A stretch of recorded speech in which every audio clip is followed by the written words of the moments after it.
Beautiful, juicy, and very smoky. This is my chili sin carne, literally means chili without meat. And you won't miss meat at all. It is as tasty and rich in flavor, but much less fat. I'm also hungry. Smoked tofu. This is the key for this dish. Since I discovered this smoked tofu is really my favorite. Tofu have this bad fame of not have much taste, but when it's smoked, that changes the game.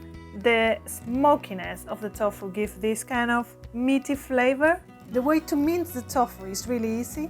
There's no need of a food processor or anything like that. Just a knife. But not chopping, not using the knife to chop the tofu. This is the way. With a big knife, flat, like this, press the tofu and spread it.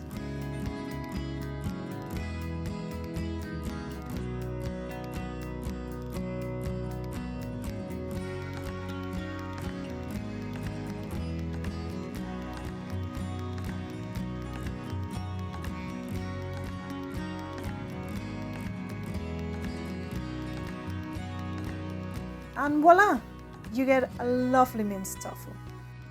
So we're gonna start making the chili sin carne. As you see, I'm using a deep pan, something like a wok pan, something like that, or maybe a pot. I'm adding a little bit of olive oil, generously. Once the olive oil is hot, I add the chopped onion. Let the onion sweat for a little bit, and when it starts to be a little bit transparent, then I add the chopped garlic. I used to do it the other way around. I used to add first the garlic and then the onions because my idea it was that the garlic would release the aroma on the oil. But actually what ended happening most of the time is that I burn the garlic before the onion is cooked. So I learned that the best way is to do it the other way around. Don't worry, the garlic is gonna release the aroma anyway. Then we add a little bit of salt and pepper. Now it's time to add the spices. We're gonna start with the bay leaf and then the rest of the spices. 1 teaspoon of smoked paprika, 1 teaspoon of ground coriander, half teaspoon of cumin. I don't want the cumin to overpower the rest of the spices. These are quite intense spices. 1 teaspoon of oregano and 1 teaspoon of chili flakes.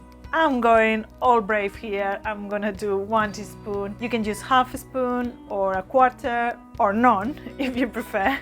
And mix it all together and let them stir fry a little bit to release their aromas. Once everything looks a little bit golden and colorful, then it's time to add the minced tofu. We're gonna also stir fry the minced tofu a little bit, and also this is a way for the tofu to absorb the spices. And once the tofu starts looking a little bit golden or a little bit like a healthy color, then we're gonna add the chopped tomatoes. And now it's time to cook the tomatoes for a little bit. Tomato need to cook and it needs time, so you have to simmer for a little longer, at least I would say around 10 minutes, not 20, 10. Because there's nothing I hate more when I'm eating a tomato sauce, like in a pasta tomato sauce, if the tomato is raw, because you can feel it. It's almost like eating a spoonful of salad. I love tomatoes, don't get me wrong, and I love them when they're raw, but if I'm having a sauce, a tomato sauce, I want the tomato to be properly fried. And in the meantime, I'm going to add a little bit of syrup. You can add honey or sugar, any sweetener. It's just to balance the acidity of the tomato.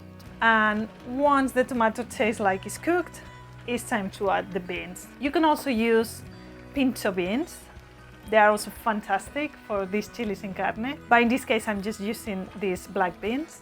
They are thin black beans, so they are already cooked. But still, I'm gonna give them 5 more minutes because I found that even though they are cooked, they are a little bit hard and I want them to completely relax. Well, I happen to have jalapeno, fresh jalapeno, so I'm gonna use it. I'm gonna add it in my chili sin carne. I've already added chili flakes, so I'm not sure how spicy it is. I'm gonna try. Ooh, Excuse me. Okay, it have a kick, but I think it's gonna be alright. I like spicy food anyway. But yeah, I recommend always when you're gonna use chilies and spices, try a little bit because some of them are not very spicy, others are really like ravious. So just try a little bit, just cut a slice, try with the tip of your tongue. And then you can more or less decide how much of those chilies you want to add. And that's all. This is chili sin carne. The way I'm gonna eat this chili con carne is in a burrito. To go in my burrito, I'm gonna make a little bit of rice as well. To make the rice, first of all, always rinse the rice. So rinse it with a little bit of cold water until you see that the water is a little more clear, more transparent. You need to get rid of the starch.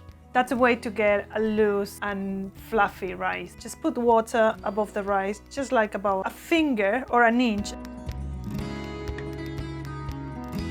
And then put it on the stove with a little bit of salt.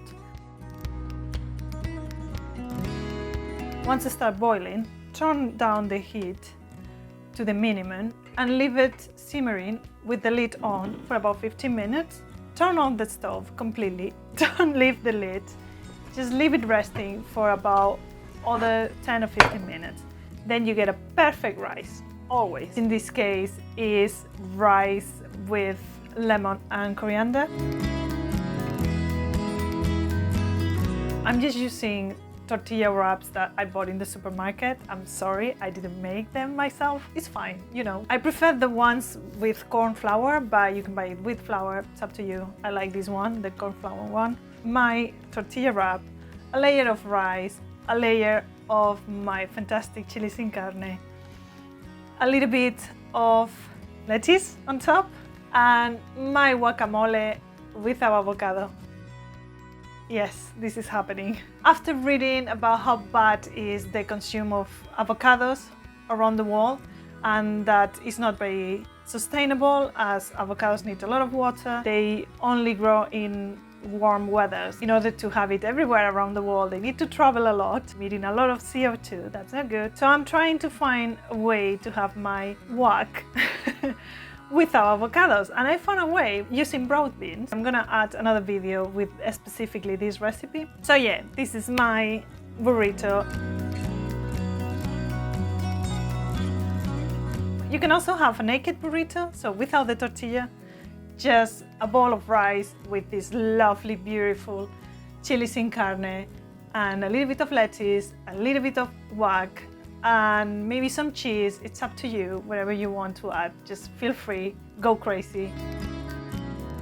Thank you for watching. If you like this recipe, you should have a look to the rest of my recipes and subscribe to the channel because I'm gonna keep uploading videos with healthy recipes and sustainable recipes. Thank you for watching. Ciao.